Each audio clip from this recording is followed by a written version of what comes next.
All right, friends, as we continue our update on the GB from Seagull models, our wheels from Dubro arrived, and boy, they are super, super light.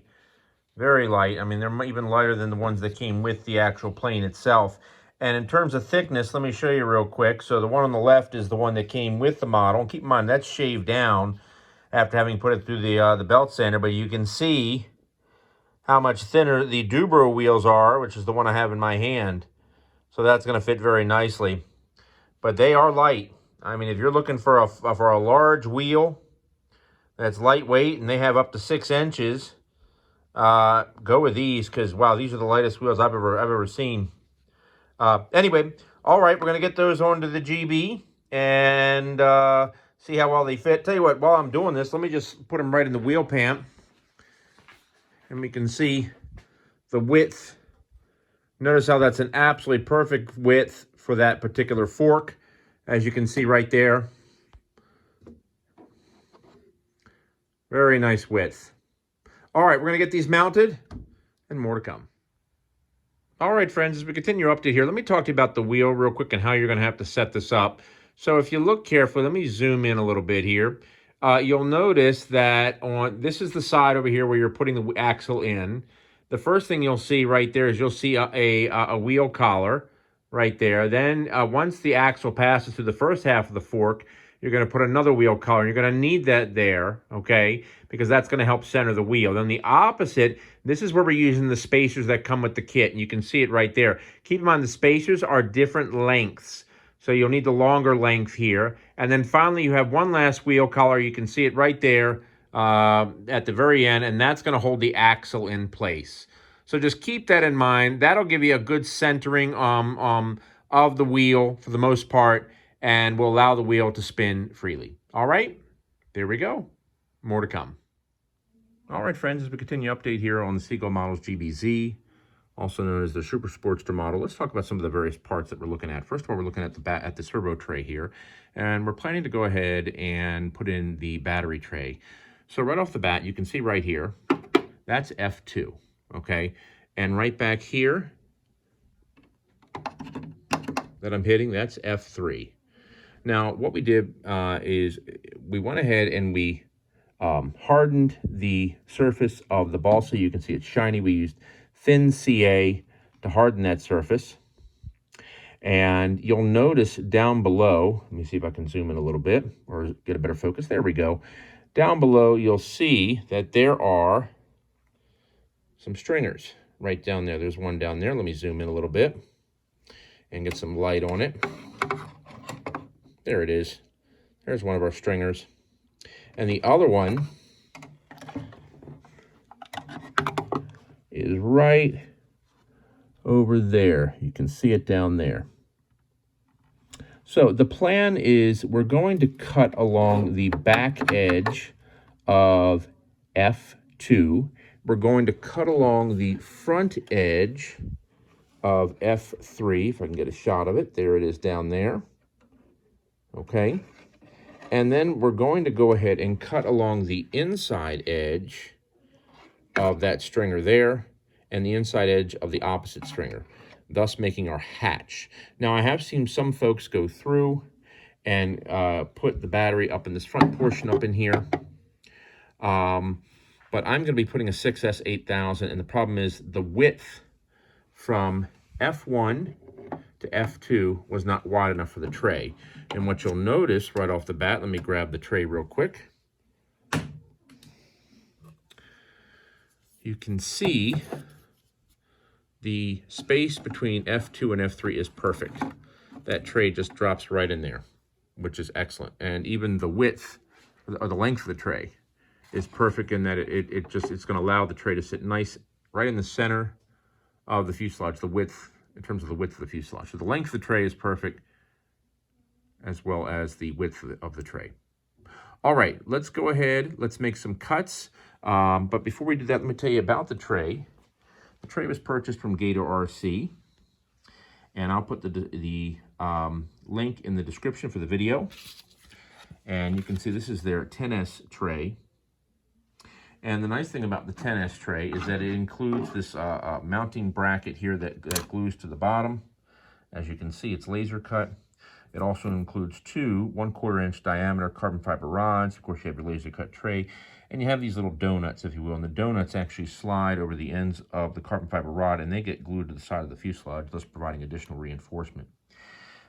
Gator RC is a great place to go because not only do they have this tray in a 10S, they have it in a 6S. They also have some metal removable trays, and they have some wonderful ESC trays. So if you're looking for a way to mount your ESC in your plane, maybe you're doing a conversion of some kind, go visit them. They're fantastic. It also includes, forgot to mention, two Velcro straps, which is really nice. And even though this is a 10S tray, you can easily put a 12S. I've used one and I put a 12S on there on another plane, so they're very accommodating. All right, friends, let's go ahead. Let's cut our hatch, and more to come. All right, friends, I thought I'd share with you how we're going about cutting this. So bear with me here. This is a little difficult to shoot, but you'll notice I've got a number 11 X-Acto blade, and this is the back edge of F2. And you can see we've already cut along the stringer there. You can see the daylight coming through. What I'm doing is I'm taking the blade, I'm putting it right up against the rear of F2 and just very carefully pushing it in like so. It's a slow process, but you want to get it as precise as possible. Very important.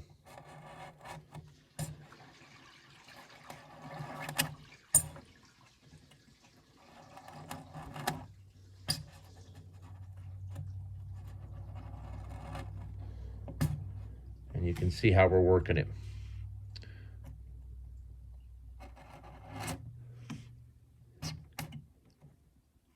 There we go. Anyway, you can see some of the daylight, well, some daylight coming through, not much. But anyway, that'll work out really well because it'll be much more precise than me cutting it from the top. Be a nice tight fit when we do replace the hatch, and minimal loss that might occur, say, for example, using a cutting wheel. So we'll do that behind, all the way behind F2, and then, as I mentioned before, all the way in front of F3, which you can see right down there, okay? All right, friends, more to come. All right, friends, so we've got our hatch cut. We're gonna go ahead, we're gonna take our wood off, and we're gonna work on stiffening up our wood and everything. Gotta put some more, get a heat gun or an iron and reseal some of the covering that came up while we were cutting it. But outside of that, it came out really good, really happy with it. So let's go ahead and take our hatch off. More to come. All right, friends, we've got our hatch off and it came out really well. Very happy with it. This is a perfect area. Perfect area to put a battery. Lots of room. So if you're going to convert this plane, let me recommend cutting it in the same spot I did because it makes for just a perfect area. More than enough room to get your hand in there, be able to pull the straps, put the battery in place. You could almost go ahead and use this area in and of itself, just about, to actually mount the battery there, believe it or not. If it had an area where you could actually wrap the straps around, then it would actually be a perfect area and you wouldn't even need a battery tray. Anyway, let's go ahead and begin the process of, we're going to stiffen up this tray. As you can see, it's very thin. We're gonna take it and we're gonna make some formers to match the curvature here of F2 and make a former to match the curvature of F3 back here, so it's able to maintain that nice curve that you see that it has now.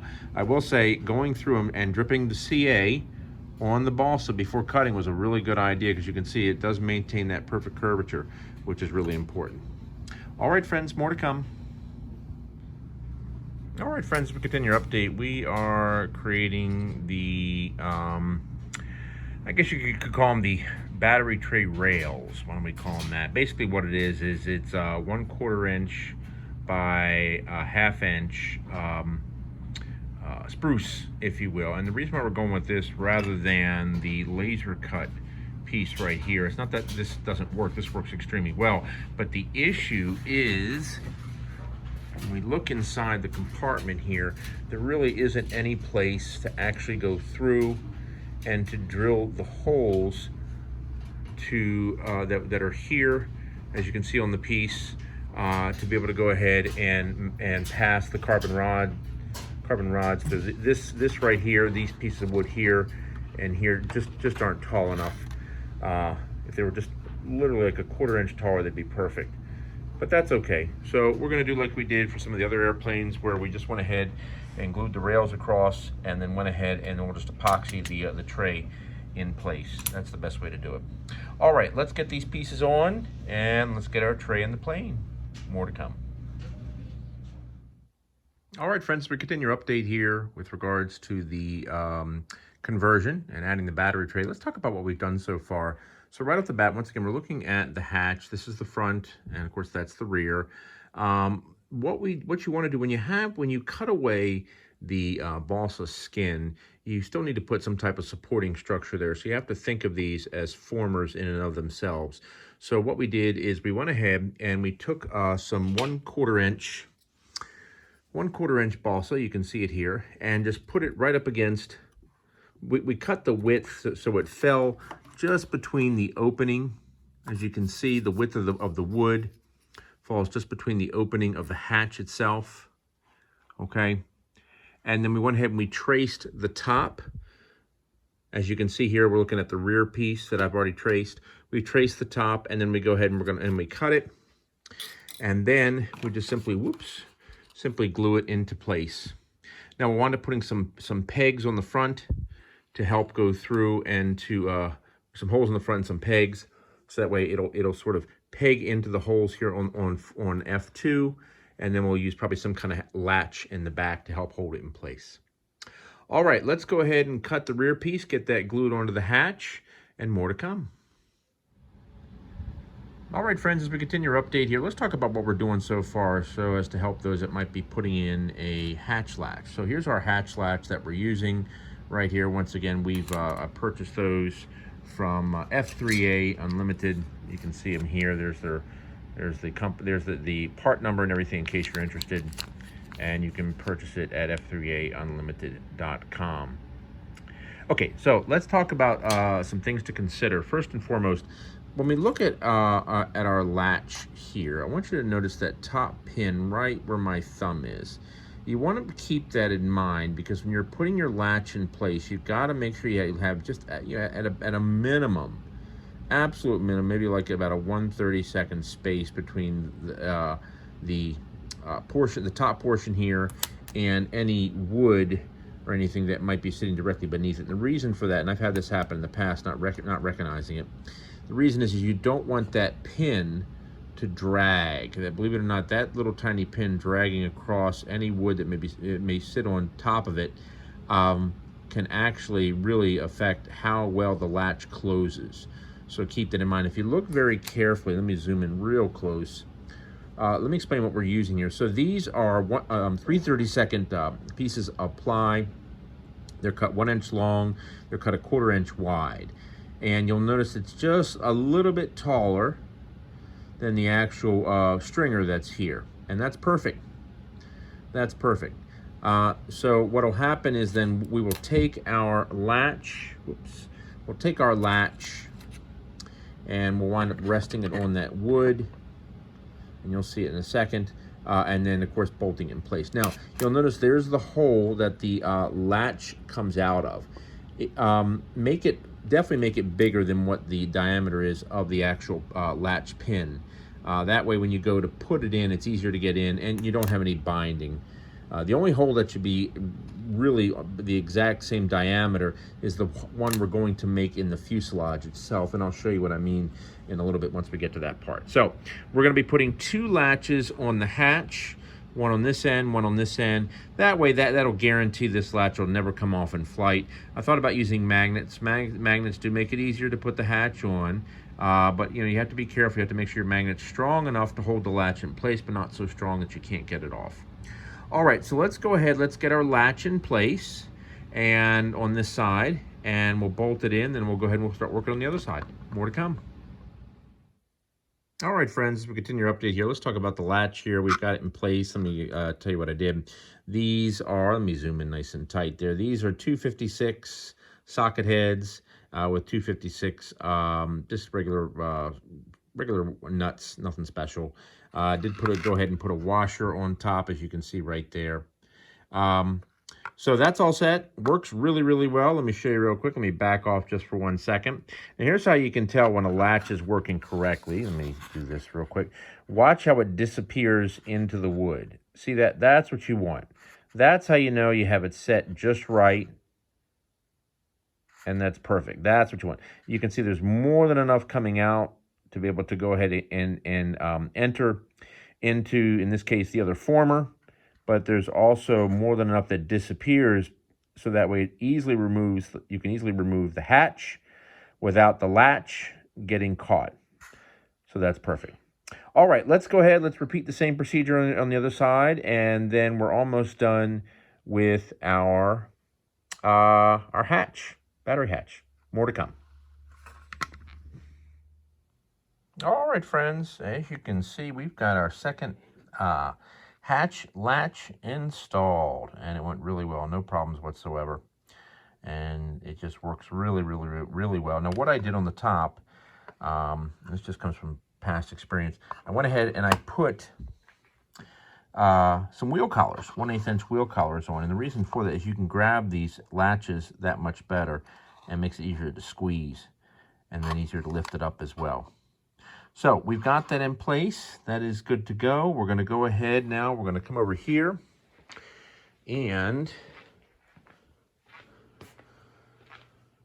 we need to drill our holes. This is the back of F2 and the front of F3. And these lines that you're seeing here are where the top of the pin sits in relation to the top of the hatch. So in other words, we're measuring down from this part of the hatch down to the very top of the pin right there where my finger is sitting on. So you can see on the rear, or pardon me, on the front of F3, we're going to have to put a little extra piece of wood down here. So we'll go ahead and we'll do that. This one just needs a hole drilled. We should get it just right. The key thing is try to get it as exact as possible, and you don't really want it any wider than the pin, because if it's any wider than the pin, there's a risk of the hatch bouncing up and down when the plane is flying. Now, one more thing we are going to do is we're going to put little pieces of wood right along the bottom edge here, so they extend out about 1/8 of an inch. One here, and the same thing on this side here and this corner here. Now, I'm not putting it the full width, okay, because remember, the battery's got to drop in. We want to make sure that we have a good space here so the battery's able to get in. I will tell you, I tried a couple different battery types of 6S, and obviously different manufacturers, as we all know, have different lengths, different widths. And, you know, some of them were kind of tight. Some of them I couldn't get in at all. So there were certain brands that I have to use. So we want to make sure this area in here where the battery is going to drop in is clear. So we just want those pieces of wood just on the edge. And what they're designed to do, they're designed to keep the hatch from dropping in all the way. All right, let's go ahead and do those things, and more to come. All right, folks, super quick tip. Let me show you something with these wheel collars, a very helpful tip.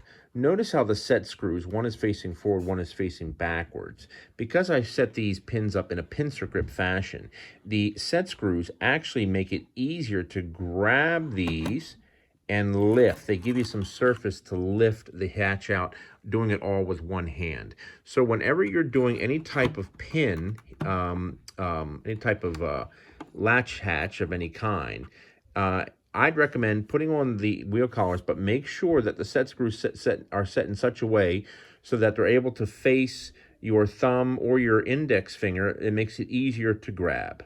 All right, more to come. All right, friends, continue our update. Let's talk about what we see here. This is the back of F2, and there's our hole that we drilled.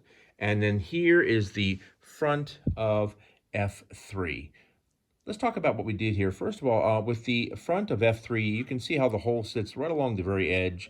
So to add extra support, I put in 1/4 inch thick balsa directly behind it. Now, in terms of locating the holes, what I did is I went ahead and I used a little bit of Rust-Oleum touch-up paint. Nail polish will work great. And then you just take it, put a little dab right there on the end of the pin. You can see that little black mark. And then what you'll do is you'll take the hatch, squeeze the ends together like so, and insert the hatch. And then what'll happen when you let the pins go, they'll mark off the exact spot where they would enter the formers. And then all you do is take off the hinge, or take off the hatch, excuse me. And then you simply drill the holes like we did here. And it worked great. So that's a tip for you. The other tip I want to give you, you'll notice I just took some popsicle sticks here and here, and also here and there as well. And I went ahead and I cut off, it's probably about a 1/2 inch piece, and glued them along the stringers, as you can see here. Let me come around this way, get a better view. And I glued them along the stringers on both sides. And then what that does, that prevents the hatch from falling into the fuselage.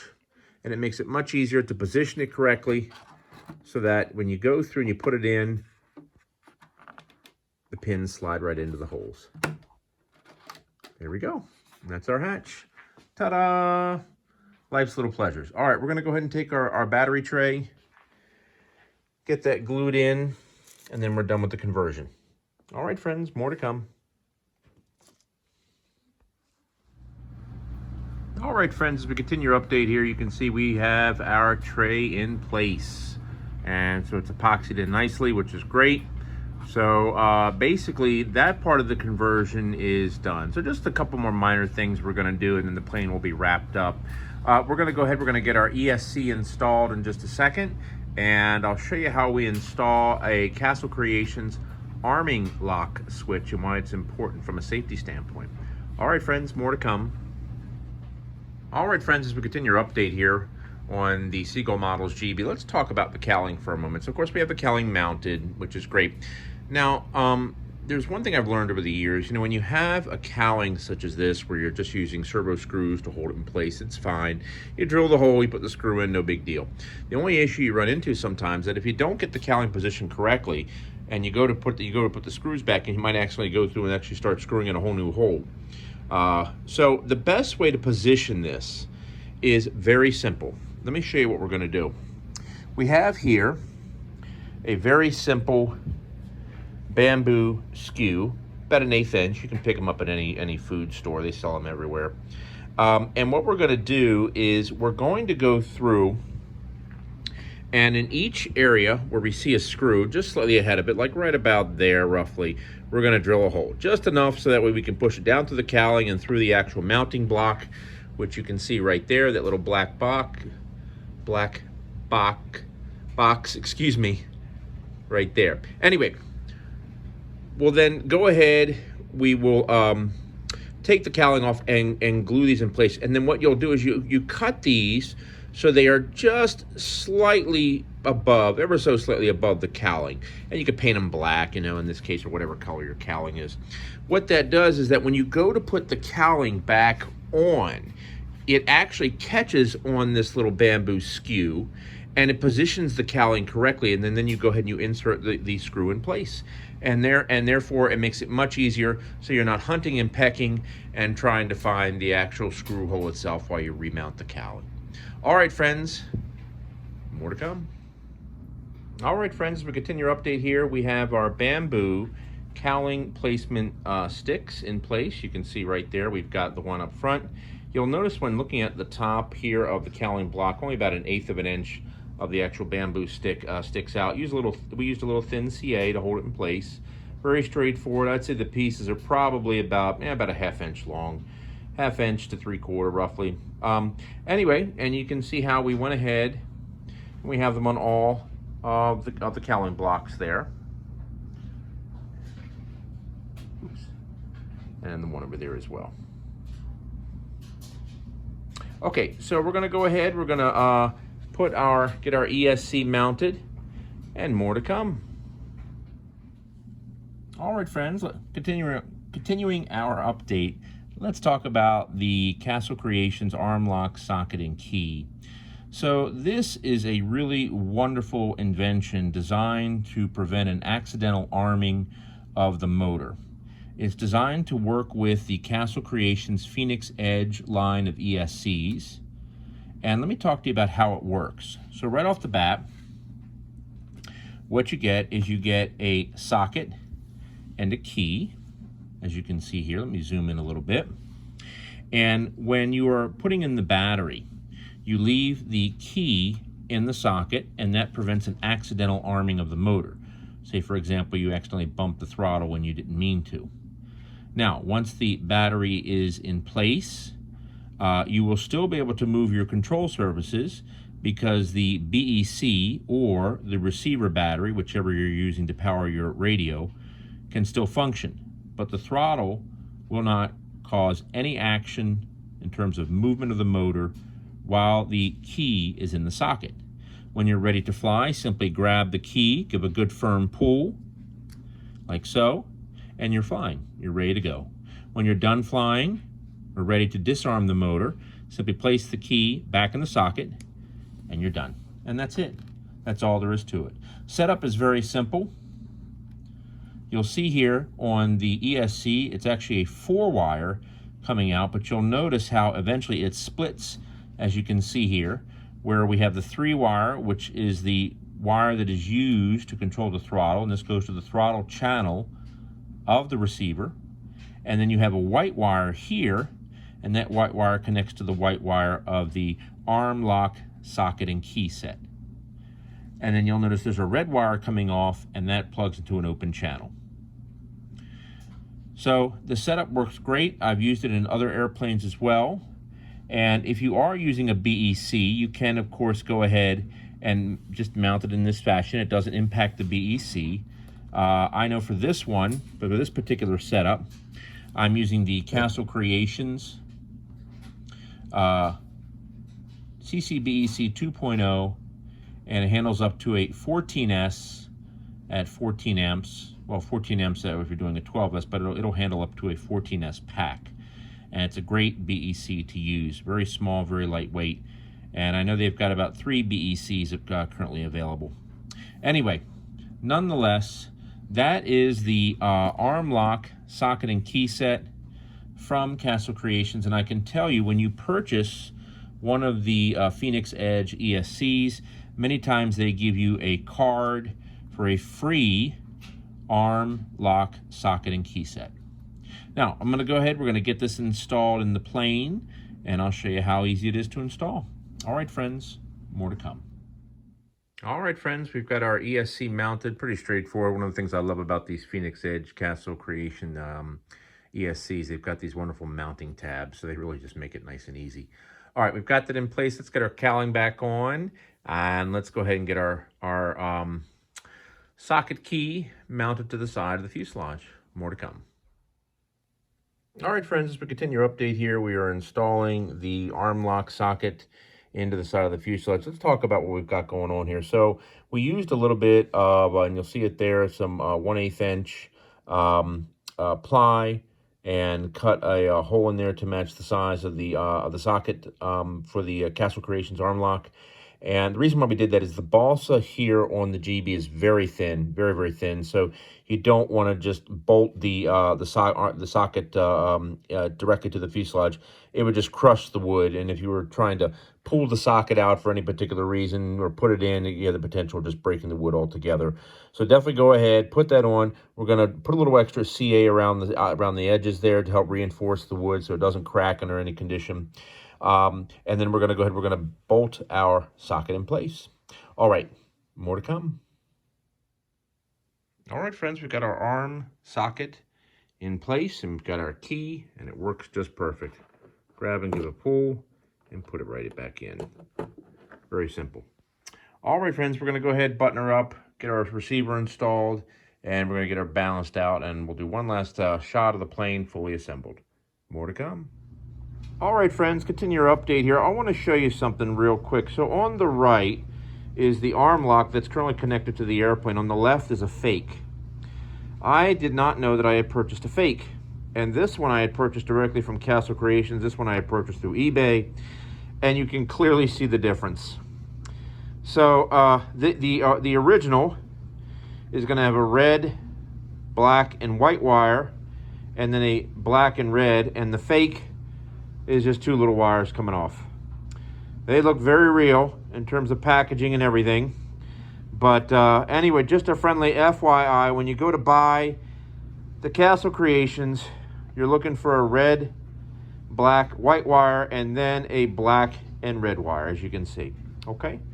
All right, friends, more to come. All right, friends, the build is done, and she looks amazing. We got her up on the wheels, and you can see those nice big fat Dubro wheels just look great, stick out just enough. We've got our cowling in place. We've got our wonderful hatch that we made, and just looking great. And as I mentioned earlier when I talked about placing the cowl, remember I mentioned those bamboo sticks? You can see here they are right there. They just barely stick out, but they really do help in getting the exact placement of the cowling, so it just works great. Got a little three-bladed prop just sitting around the shop. We'll use that. I know it's not scale, but hey, this is just a sport version. And you can see our wonderful Castle Creations arm lock key sitting right there. And it just works great. Just tested it. Works really, really well. So there she is. Final shot. Thank you for watching. We're going to have a lot more builds to come. I've got a really unique build that's going to be coming up next. I think you're going to really enjoy it. It's unlike any airplane that I think anyone has ever seen. I'll do a quick walk around for you.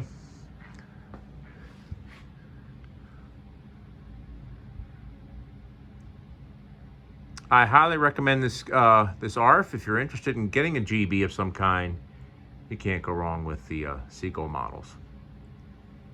All right, friends, that's it. Take care. Happy New Year. More builds to come. Thanks for watching.